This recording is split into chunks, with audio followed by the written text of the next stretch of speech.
So I've read that often as the audience, like we see what we see. We might miss certain things, what have you, that are being communicated in someone's work. But sometimes I think it's about doing more with less. Like like I always Hmm. think about like an artist that's like, I'm only going to use one color, or the Dr. Seuss thing. I'm only going to use this many words in the Cat in the Hat, or what have you.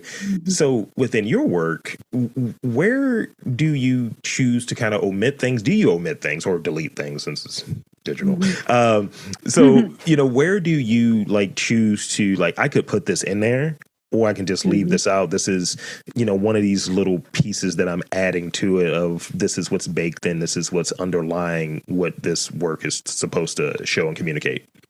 Hmm. I think, I think this is an interesting question.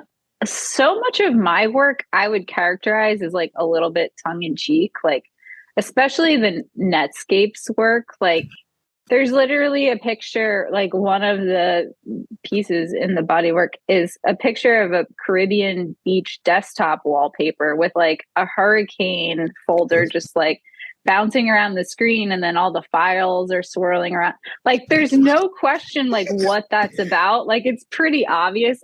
And like to some extent, like I feel like maybe I'm just a playful person in my work. I want to be a little bit playful and kind of like stupid and silly. And so in a lot of instances, like I don't think there's not a question like, what is Jenna trying to get on me on this one?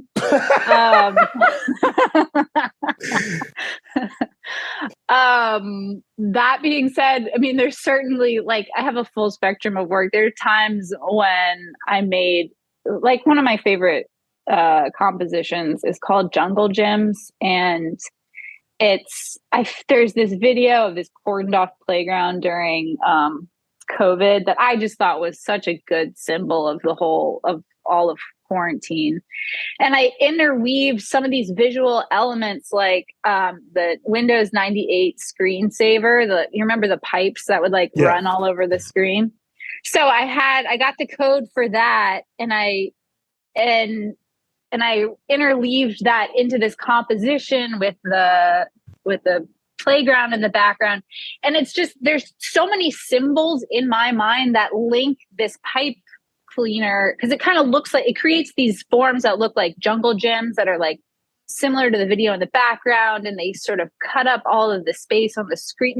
I can riff for like 10 minutes about why like some of these elements visually and conceptually are linked, but I think it's my own little rabbit hole that sometimes people can latch onto, but they don't always.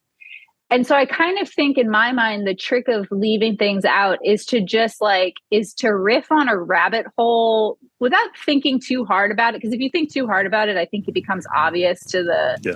to people that are consuming it, like what you're riffing on. But to just like, it's almost like a free association of ideas that like take you down this like visual journey. I don't know if that makes sense, but I think it does. I think it does. yeah.